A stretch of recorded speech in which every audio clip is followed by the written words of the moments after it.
La manière dont Sylvain a été exécuté ne peut pas ne pas faire penser à un règlement de compte de truand. Pour sa tante Hélène, comme pour toute la famille, c'est l'incompréhension. Ça paraissait comme un contrat.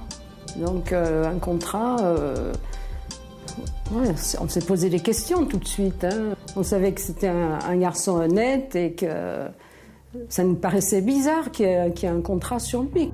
Tout démontre dans le scénario criminel que le meurtre a été planifié avec soin. Marseille n'est pas Chartres ou Clermont-Ferrand. Ici, les règlements de compte liés au grand banditisme, on connaît par cœur. Les policiers qui enquêtent sur le meurtre de Sylvain sont experts en la matière. Ils en ont traité des dizaines dans leur carrière. Alors forcément, ils se posent la question. Sylvain avait-il approché de trop près le milieu marseillais? À Marseille, les règlements de compte, nous en dénombrons un certain nombre. Mais rapidement, nous avons compris que ça n'était pas une scène de crime de règlement de compte classique. Mais on a du mal à étayer cette thèse du milieu. D'abord, dans le modus operandi de l'assassinat. Le nombre de projectiles tirés ne signe pas un règlement de compte.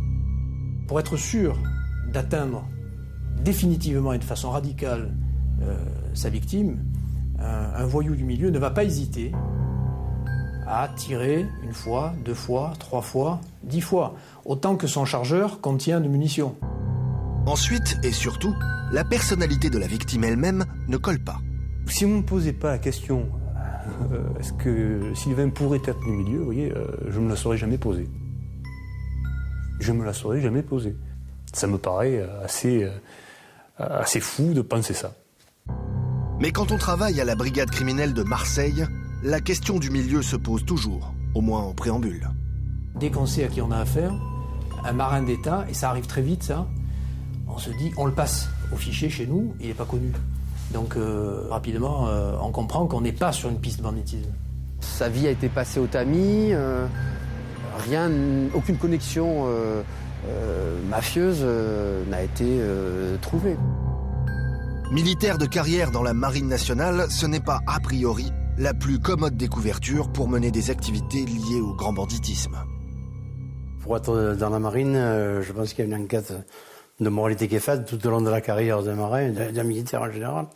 Et il n'était pas question qu'il fasse des actions mafieuses, je pense pas.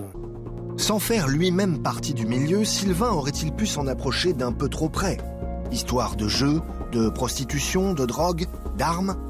Pour Frédéric, son ami intime, c'est impensable. Ce que je sais, c'est que Sylvain, lui, il n'était pas du tout, ni avec du milieu, ni avec de la drogue. Il touchait pas à ça. Il touchait pas. Les enquêteurs n'ont jamais pu établir un lien quelconque, même le plus ténu, entre Sylvain et la pègre marseillaise. D'autant plus que le scénario du crime ne ressemble pas au règlement de compte classique. Un motard casqué arrivant à hauteur de sa victime, vidant son chargeur et repartant aussitôt. Là, on a affaire à des gens qui s'embêtent à organiser un guet-apens qui leur a probablement davantage compliqué la vie qu'elle ne leur a facilité. On peut se poser une dernière question. Se pourrait-il que ce matin-là, le tueur ait pris Sylvain à Loire pour quelqu'un d'autre? Le tireur se serait trompé de personne, ça me paraît difficile à envisager, d'autant plus que quand on regarde le déroulement des faits, la chronologie de la commission des faits, on s'aperçoit qu'ils ont bien attendu que Sylvain soit bien descendu, ait ouvert le corps, ait sorti le cric. Il y a comme une espèce de validation de l'objectif.